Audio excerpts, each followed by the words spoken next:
ఈ ఎవరైతే ITR file చేస్తున్నారో ఒకవేళ ఐటీఆర్ ఫైల్ చేస్తే కనుక ఇప్పుడు కానీ లేదంటే భవిష్యత్తులో కానీ వారికి రేషన్ కార్డు ఉంటుందా లేకపోతే కొట్టేస్తారా అని చెప్పేసి చాలా మందికి ఇది ఒక అనుమానం ఉండే ఉంటది. ఎందుకంటే ఎవరి అవసరాలు తగ్గట్టు వాళ్ళు ఐటీ ఫైల్ చేస్తుంటారు కదా, సో అందుకని దాని గురించి ఈ రోజు డిస్కషన్ చేద్దాం. ఒకవేళ ఐటీఆర్ ఫైల్ చేస్తే మీ రేషన్ కార్డు ఉంటుందా కొట్టేస్తారని చెప్పేసి. సో వీడియోలోకి వెళ్లే ముందు నా రిక్వెస్ట్ ఏంటంటే ఎవరైనా కొత్త వారు నా ఛానల్ చూస్తుంటే దయచేసి నా ఛానల్ ని సబ్స్క్రైబ్ చేయండి, అలాగే ఈ వీడియోకి ఒక లైక్ చేసుకోండి. సో డీటెయిల్స్ లోకి వెళ్లే ముందు రేషన్ కార్డు ఏ పరిస్థితుల్లో కొట్టేస్తారండి?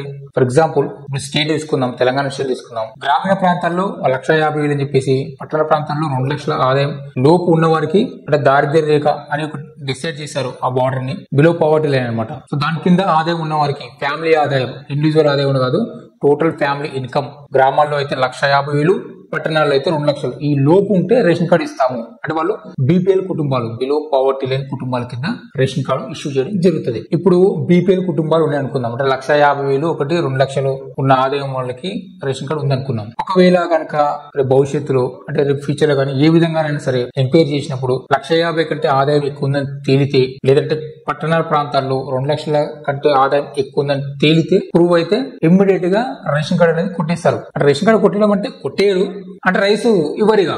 ఇప్పుడు చౌక ధరల దుకాణం ఉంటుంది కదా, ఇప్పుడు రేషన్ అందుకనే కదా ఆ ఫుడ్ గ్రెయిన్స్ అనేది తక్కువ రేట్లో రానికే కదా రేషన్ కార్డు ఇచ్చేది. సో ఆ ఫుడ్స్ ఐటమ్స్ అనేది కట్ చేస్తారు. రేషన్ కార్డు అలాగే ఉంటది కానీ మీకు రేషన్ అనేది రాదు. సో దాని ఐడి కిందను అడ్రస్ కిందను యూజ్ చేసుకోవాల్సి వస్తుంది. సో అది రెండోది, మీరు ఏదైనా తప్పు డాక్యుమెంట్స్ పెట్టి లేదా డబల్ రేషన్ కార్డు తీసుకున్నా అంటే 2 రేషన్ కార్డు తీసుకున్నా, వేరే స్టేట్ లో ఉండి అక్కడ రేషన్ కార్డు ఇంకో స్టేట్ లో రేషన్ కార్డు తీసుకున్నా సరే అది రేపు భవిష్యత్తులో స్టేట్ నుంచి ఎన్ఎఫ్ఎస్సి కిందకి అప్పుడు దొరికిపోతారు ఖచ్చితంగా. ఇప్పుడు స్టేట్ వైజ్ ఉన్నప్పుడు కార్డు అది ఇంటర్నల్ గా ఉంటది, అంటే స్టేట్ కార్డు ఉన్నప్పుడు స్టేట్ లోనే ఉంటది. మన స్టేట్ కార్డు అనేది వేరే స్టేట్ కి తెలియదు, దానికి పర్మిషన్ ఉండదు. కానీ ఎన్ఎఫ్ఎస్సి కింద ఉన్న రేషన్ కార్డులు అన్నిటికీ దేశం మొత్తం యాక్సెస్ ఉంటాయి కాబట్టి తెలంగాణలో కనుక ఎన్ఎఫ్ఎస్సి స్టేటస్ ఉన్న కార్డు ఉంటే వేరే స్టేట్ లో అంటే కర్ణాటకలో కానీ ఇంకా వేరే దగ్గర కానీ రేషన్ కార్డు తీసుకున్నప్పుడు అది కూడా ఎన్ఎఫ్ఎస్సి కింద ఉందనుకోండి, అప్పుడు దొరికిపోతారు అనమాట. ఎన్ఎఫ్ఎస్సి యాక్ట్ కింద ఉంటే ఎందుకంటే మ్యాచ్ అవుతుంది, ఆధార్ కార్డు అనేది మ్యాచ్ అవుతుంది, బయోమెట్రిక్ అనేది మ్యాచ్ అవుతుంది కాబట్టి దొరికిపోతారు. సో అట్లాంటప్పుడు కూడా కంప్లీట్ గా రేషన్ కార్డు అనేది క్యాన్సిల్ చేయడం జరుగుతుంది. సో ఇంకా దాని తర్వాత కూడా సివియర్ యాక్షన్ కూడా ఉంటుంది. ఎన్ఎఫ్ఎస్సి యాక్ట్ 2013 కింద స్టేట్ ఉందనుకోండి, అంటే స్టేట్ కార్డ్స్ ఉంటాయి. ఇప్పుడు మనకి ఇచ్చే తెలంగాణలో ఇచ్చేటువంటి స్టేట్ కార్డులు. సో ఇట్లా ఉందనుకోండి, ఇంకోటి వేరే స్టేట్ లో కర్ణాటకలో కూడా స్టేట్ కార్డు ఇచ్చారు అనుకోండి, అది తెలీదు. ఎందుకంటే స్టేట్ అనేది స్టేట్ కింద ఉంటుంది, మన డీటెయిల్స్ వాళ్ళకి ఇయ్యరు, వాళ్ళ డీటెయిల్స్ మనకి ఇయ్యరు, ఎంక్వైరీ ఇయర్ ఏం చేయరు కాబట్టి ఇక్కడ అక్కడ ఎక్కడ తీసుకున్నా పెద్ద నష్టం లేదు. ఇక అది ఇస్తారు అట్లా, దాన్ని మనం ఏం చేయలేము. కానీ ఎన్ఎఫ్ఎస్సి కింద ఎప్పుడైతే వెళ్తుందో అప్పుడు దొరికిపోతాం. సెకండ్ది మినిమం ఇప్పుడైతే ఒక 5 ఎకరాల అంటే స్టేట్ ను బట్టి ఉంటుంది అనమాట. 5 ఎకరాల పొలం ఉంటే కట్ చేస్తామని, 10 ఎకరాల పొలం ఉంటే కట్ చేస్తామని చెప్పేసి అంటే వ్యవసాయ భూమి అంటే స్టేట్ ను బట్టి ఉంటుంది, అలాంటి టైంలో కట్ చేస్తారు. నెక్స్ట్ కారు అంటే బిల్డింగ్ ఉంటే, అంటే సంవత్సరం ఆదాయం 1,50,000 అని అనుకోండి, ఒక 1 కోటి రూపాయలు బిల్డింగ్ ఉంది అనుకోండి, అప్పుడు కట్ చేస్తారు. ఎందుకంటే నువ్వు 1,50,000 ఇన్కమ్ చూపించుకుంటే 1 కోటి రూపాయలు బిల్డింగ్ ఎక్కడదని చెప్పేసి ఆ టైంలో కూడా రేషన్ కార్డ్ ని కట్ చేయడం జరుగుతుంది. అది ఎంక్వైరీ చేస్తే తర్వాత కారు ఉన్నా కట్ చేయడం జరుగుతుంది. నెక్స్ట్ వచ్చేసరికి ఐటీఆర్ ఉంటే కూడా కట్ చేస్తారండి. అది ఏ బేస్ అంటే అందరికి కట్ చేయరు, దానికి ఒక బేస్ ఉంటుంది. జనరల్ గా ఇప్పుడున్న స్లాబ్ ప్రకారం ఇన్కమ్ ట్యాక్స్ ఫైల్ చేయాలంటే 2025 ప్రకారం 2.5 లక్షల పైన ఆదాయం ఉంటే ఐటీఆర్ అనేది ఫైల్ చేయడానికి ఆస్కారం ఉంది. అంటే 2.5 లక్షల ఆదాయం వరకు అయితే వాళ్ళు ఐటీఆర్ ఫైల్ చేసుకోవచ్చు. 2.5 లక్షల ఆదాయం లేని వాళ్ళు కూడా ఫైల్ చేస్తారు. అది కూడా ఎలా చెప్తాను నేను. 2.5 లక్షల ఆదాయం ఊరుకుంటారండి. ఇప్పుడు ఏ గవర్నమెంట్ జాబ్ తీసుకున్నా మినిమం 40,000 50,000 సాలరీ డెఫినెట్ గా ఉంటుంది, ఖచ్చితంగా ఉంటుంది. ఆ సాలరీతో పాటు ఇంకా చాలా బెనిఫిట్స్ ఉంటాయి. పిఏ, డిఏ అని, టీఏలు, డిఏలు అని చాలా ఉంటాయి వాళ్ళకి. ఆ లెక్కను చూసుకున్న వాళ్ళకి 4 లక్షలు 6 లక్షలు 7 లక్షల దాకా ఉంటాయి ఒక ఇండివిజువల్ తీసుకుంటేనే గవర్నమెంట్ ఎంప్లాయీస్. అందుకని గవర్నమెంట్ ఎంప్లాయీస్ కి రేషన్ కార్డు ఇవ్వరు, ఎందుకంటే అదే పరిమితి ఉంటాయి కాబట్టి, పరిమితికి మించి ఉంటుంది కాబట్టి. అది ఒకటి. నెక్స్ట్ బిజినెస్ మ్యాన్స్ ఉంటారు, పెద్ద బిజినెస్ మ్యాన్స్ ఉంటారు, ఇండివిజువల్ గా ఐటీ ఉంటుంది.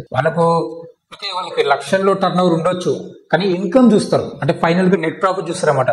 సరే ఒక బిజినెస్ మ్యాన్ కి 20 లక్షల టర్న్ ఓవర్ ఉంది అనుకున్నాం. చాలా మంది ఏమనుకుంటే 20 లక్షలు ఉంది కదా రేషన్ కార్డు రాదు అనుకుంటారు. 20 లక్షల టర్న్ ఓవర్ ఉన్నంత మాత్రం రేషన్ కార్డు పోదండి.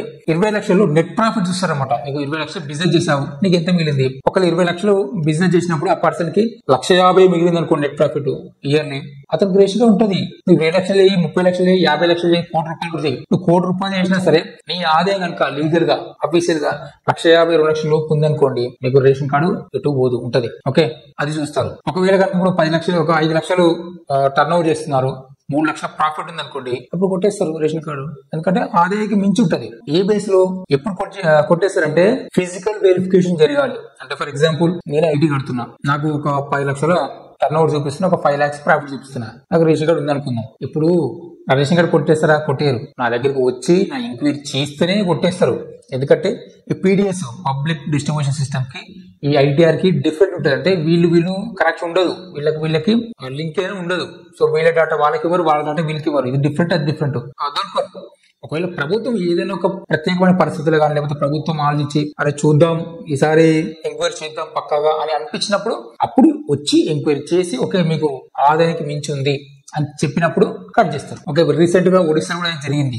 ఒడిశాలో ఏం చేశారు గవర్నమెంట్, ఎవరెవరైతే ఐటీఆర్ కడుతున్నారో వాళ్ళందరూ రేషన్ కార్డు కట్ చేస్తామని చెప్పి అనౌన్స్మెంట్ చేయడం జరిగింది. అప్పుడు ఏమైంది, చాలా గందరగోళం అయిపోయింది. చాలా మంది జనాలు ఏం చేశారు, చల్ అటు ఉంటుంది ఐటీఆర్ ఫైల్ చేసిన మాత్రం అటు కట్ చేస్తారు రేషన్ కార్డు అని చెప్పేసి చాలా మంది రివర్స్ అయ్యారు గవర్నమెంట్ కి. మళ్ళీ ఇమ్మీడియట్ గా అక్కడ ఉన్న పౌర సరఫరా శాఖ మినిస్టర్ ఆయన మళ్ళీ వచ్చి లేదు ఐటీఆర్ ఫైల్ చేసినంత మాత్రాన మీ రేషన్ కార్డు కట్ చేయము, మీకు ఎలిజిబిలిటీ కనుక ఉంటే మేము రేషన్ కార్డు ఉంచుతాం అని చెప్పడం జరిగింది.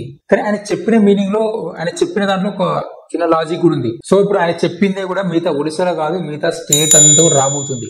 సో అక్కడ ఉన్న గవర్నమెంట్ చెప్పిన విషయం ఏంటంటే మీరు ఐటీఆర్ ఫైల్ చేసినా కూడా మీకు రేషన్ కార్డు ఉంటుంది అని ఏ సందర్భంలో అన్నాడంటే, ఫర్ ఎగ్జాంపుల్ ఒక ఎంప్లాయీ ఉంటాడు, ఒక కంపెనీ దగ్గర వర్క్ చేస్తున్నాడు, లేదంటే ఒక చిన్న బిజినెస్ మ్యాన్ ఉంటాడు, అతను ఏదో ఫర్ ఎగ్జాంపుల్ ఒక ఆర్ట్ డైరెక్టర్ ఉంది అనుకున్నాం, సినిమా సెటిల్ వేస్తారు కదా వాళ్ళు ఆర్ట్ డైరెక్టర్ ఉంది అనుకుందాం. ఆయన సొంతంగా చేస్తుంటే సినిమాకి ఒక చిన్న సెటిల్ వేసుకుంటాడు.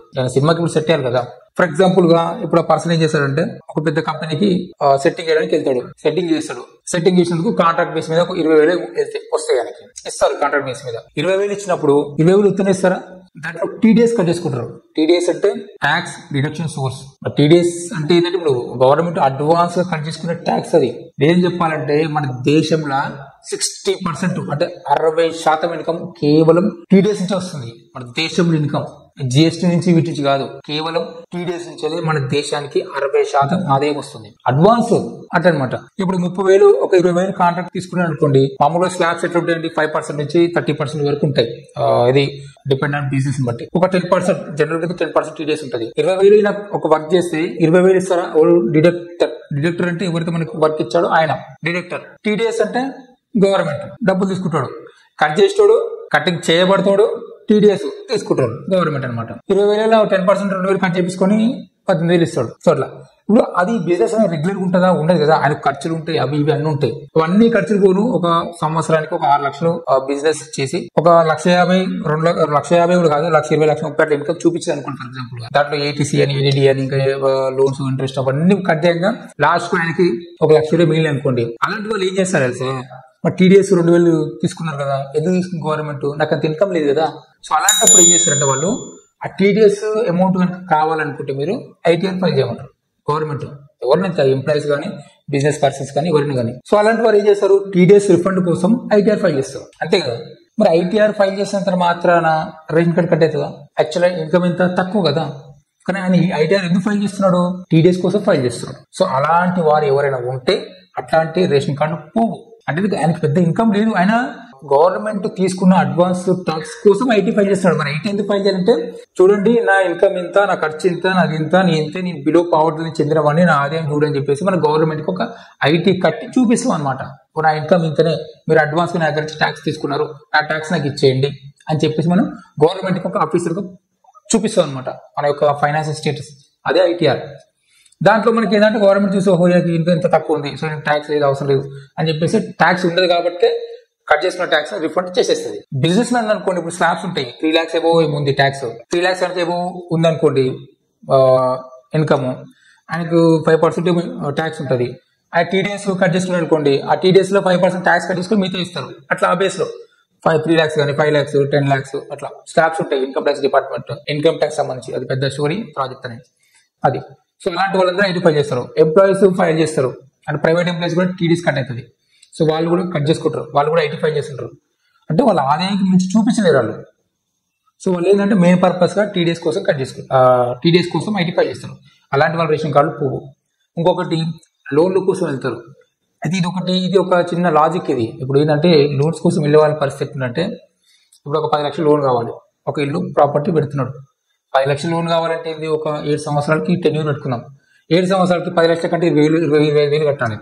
25,000 కట్టాలంటే నువ్వు 40,000 చూపించాలి ఇన్కమ్. ఇప్పుడు బ్యాంక్ కూడా ఏం చేస్తాడు, నువ్వు 40,000 ఇన్కమ్ చూపిస్తే ఒక 50% ఎక్స్పెన్సెస్ పోయినా 50% ఈఎంఐ ఉంటుంది, నాకు కడుతూ అని చెప్పేసి బ్యాంకర్స్ లెక్క అనమాట. అంటే మనం చూపించాలి, నాకు 40,000 ఇన్కమ్ ఉందిరా బాబు, 20,000 ఈఎంఐ కడతా, 20,000 మంది అంటే 10 లక్షలు నాకు ఇచ్చేసి లోన్ అని చెప్పేసి మనం ఆఫీసులో చూపిస్తాం బ్యాంకర్స్కి. అయితే అలాంటప్పుడు కూడా మనకి రేషన్ కార్డ్ కట్ చేస్తారు. కానీ ఇక్కడ ఏమైతే తెలుసా, ఈ పీడిఎస్ సిస్టమ్ అవుతుందో ఈ పీడిఎస్ సిస్టమ్ ఈ ప్రైవేట్ బ్యాంక్ సెక్టర్ కి లింక్ ఉండదు. అంటే ఈ బ్యాంకర్స్ అనేది ఎవరైతే ఉన్నారో వీళ్ళు సెటప్ చూస్తారు, అంటే సిచ్యువేషన్ బట్టి ఇన్కమ్ వేసుకుంటారు, వాళ్ళ ఫైనాన్షియల్ క్యాల్కులేషన్ వేరే ఉంటాయి. సో అలాంటప్పుడు ఏమైతుందంటే ఈ పీడిఎస్కి government as per government rule as per private rule చాలా డిఫరెంట్ ఉంటుంది. ఇప్పుడు ల్యాండ్ ఏంటంటే మనం రిజిస్ట్రేషన్ చేసినప్పుడు ఒక వాల్యూ ఉంటుంది, మార్కెట్లో ఒక వాల్యూ ఉంటుంది కదా. సో దానిని కంపేర్ చేయలేము, గవర్నమెంట్ వాల్యూ దాని తగ్గట్టునే ట్యాక్స్ కడతాం. లేదు మార్కెట్ వాల్యూ కట్టమంటే ఓవర్ కట్టరు, అంతే బీ ప్రాక్టికల్. సో అట్లా అనమాట. ఈ డీటెయిల్స్ వాళ్ళ దగ్గర ఉండవు కాబట్టి ఈ లోన్ విషయం కూడా తెలీదు మా గవర్నమెంట్కి. అది తెలిసినా పెద్దగా దాన్ని ఎగ్జాక్ట్గా దాన్ని చేయలేము. ఇప్పుడు ఏమంటారు, అవును లోన్ ఎంక్వైరీ చేసినప్పుడు ఆ నెల మాత్రం ఇన్కమ్ ఉంది, నెక్స్ట్ నుంచి లేదు, నెక్స్ట్ సంవత్సరం లేదు అని చెప్తే, ఎందుకంటే బ్యాంకర్స్ కూడా ప్రూఫ్ అడగరు కదా. గవర్నమెంట్ బ్యాంక్స్ అయితేనేమో ఐటీఆర్ బ్యాంక్ స్టేట్మెంట్ ఇంకా అఫీషియల్ కడతాయి, ఈ ప్రైవేట్ బ్యాంక్స్ అయితే ఏమి ఉండవు కదా. లోన్ ఇచ్చినామా లేదా, వసూలు చేసుకున్నామా లేదా అంతే ఉంటుంది. సో అందుకని అలాంటి లోన్స్ ఉన్నా కూడా రేషన్ కార్డ్ అనేది పోదు. సో అందుకని ఐటీఆర్ ఫైల్ చేసే వాళ్ళు ఎవరు టెన్షన్ పడాల్సిన అవసరం లేదు. ఎందుకంటే నా దగ్గరికి వచ్చి కూడా చాలా మంది అడిగారు నన్ను ఫేస్ టు ఫేస్, ఏందన్నా ఇట్లా మరి ఐటీ ఫైల్ చేస్తున్నా మరి ఉంటుందా పిక్తారా రేషన్ కార్డ్ అని చెప్పి చాలా మంది అడిగారు. సో టెన్షన్ పడాల్సిన అవసరం లేదు, ఐటీఆర్ ఫైల్ చేసిన మాత్రాన ఏం పోదు. ఒకవేళ మీకు గవర్నమెంట్ నిర్ణయించిన ఆదాయం అంటే రేషన్ కార్డు కోసం ఏదైతే ఇన్కమ్ స్లాబ్స్ ఉందో అంటే ఇన్కమ్ లెవెల్ ఉందో దానికి మించిన ఆదాయం ఉంది అనుకోండి, ఫర్ ఎగ్జాంపుల్గా అది గవర్నమెంట్ ఆర్డర్ పాస్ చేసి మీరు వెళ్ళండి అని ఆఫీసర్ని ఇంటికి పంపించి ఎంక్వైరీ చేస్తే అందులో ప్రూవ్ అయితే అప్పుడు రేషన్ కార్డ్ కట్ చేస్తారు. అది సిచ్యువేషన్. ఓకే, సో అప్పటికైతే మీరు ఐటీ ఫైల్ చేసినా పెద్ద నష్టం అయితే ఏం లేదు. ఓకే, అది. సో ఇదండి ఇలాంటి వీడియో. సో అందరికి అర్థమైంది అనుకుంటాం. Okay, thank you for watching. జై హింద్.